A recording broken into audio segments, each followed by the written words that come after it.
Assalamualaikum warahmatullahi wabarakatuh. Selamat malam. Karena saya postnya malam hari, jika kalian menonton di lain waktu, boleh diganti deh. Los. Apa kabar kalian semua? Sehat kan? Alhamdulillah. Podo. Kali ini saya mau bercerita pengalaman aku.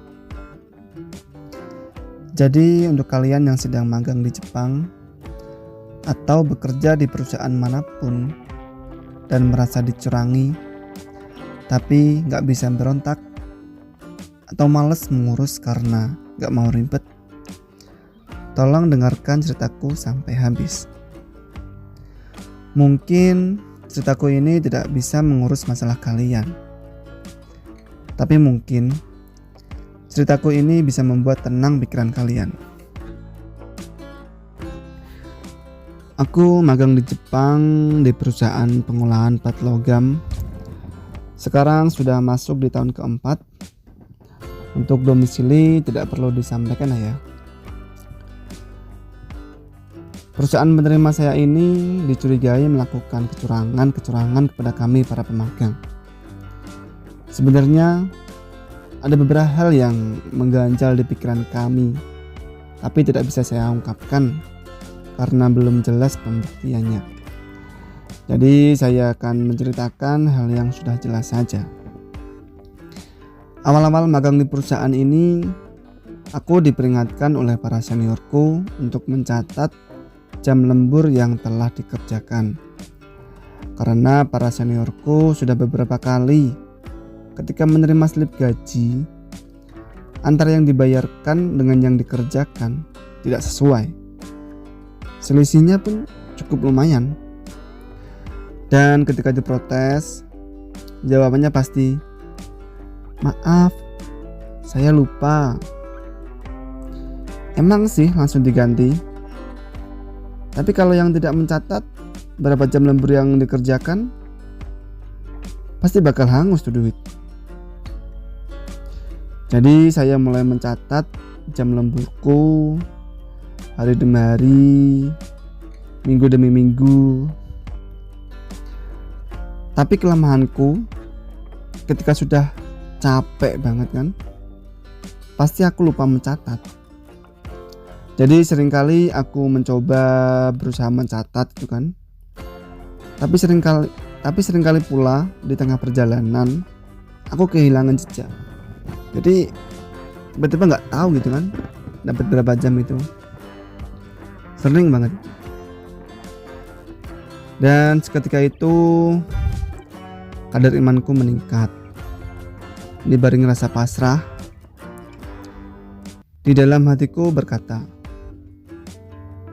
aku ini umat Islam. Aku percaya Allah itu maha adil. Apapun yang aku kerjakan pasti akan ada balasannya. Tidak ada yang sia-sia di dunia ini.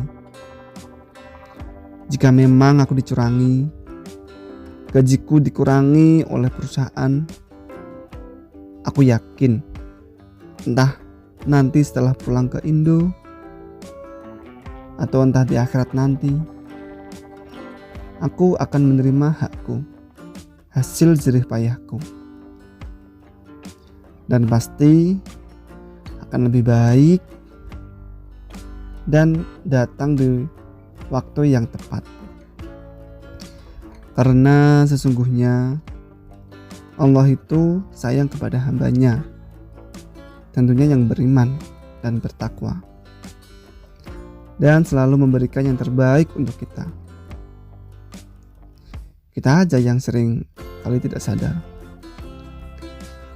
Setelah pemikiran itu muncul, aku jadi merubah niatku menjadi,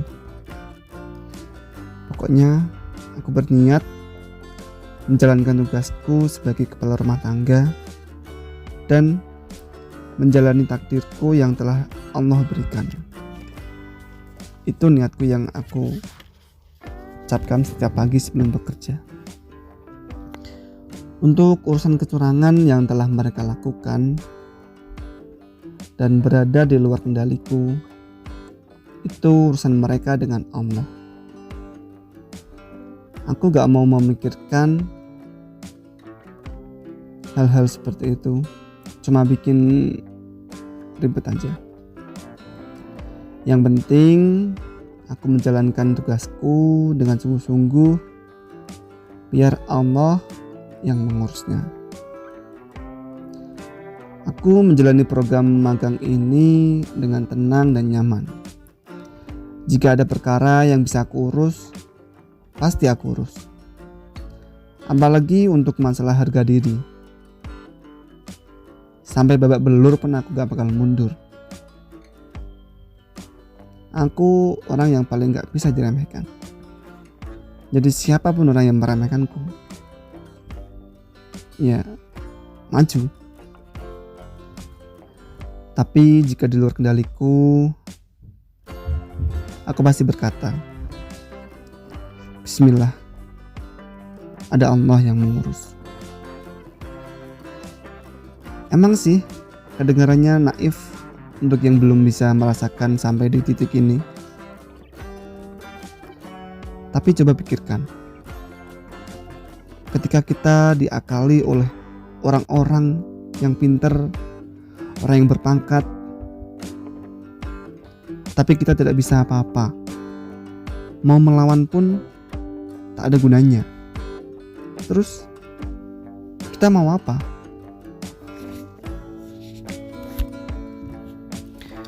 Bukannya lebih baik kita pasrah kepada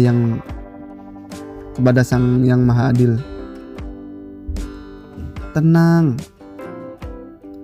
pasti semuanya akan ada balasannya. Kalau mereka masih bisa bersenang-senang di dunia ini, mereka pasti akan merasakan akibatnya di akhirat nanti.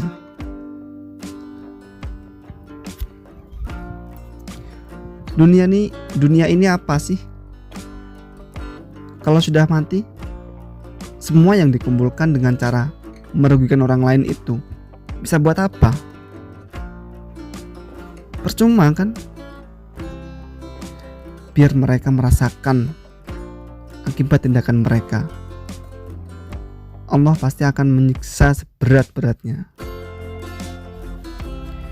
Itu yang selalu aku pikirkan ketika merasa ditindas atau ketika melihat berita orang-orang yang menyalahgunakan kekuasaannya kepada rakyat kecil. Kadang pun sering berkata, Ben, gua nawes mati loh, ben digecek-gecek malaikat, rasakno kono. Itu bisa membuatku tenang daripada banyak pikiran yang tidak jelas. Akhirnya aku selesai magang 3 tahun karena merasa targetku masih banyak yang belum tercapai. Aku menerima tawaran dari perusahaan penerima untuk menambah kontrak magang lagi selama 2 tahun. Tapi untuk melanjutkan magang di tahun berikutnya, setelah 3 tahun selesai, itu harus pulang dulu. Aku minta waktu 3 bulan untuk tinggal di Indonesia karena aku mau menikah juga. Dan di sini, selama aku di rumah ini, tadi pemikiran yang untuk pasrah kepada Sang Maha Adil terbayarkan semuanya.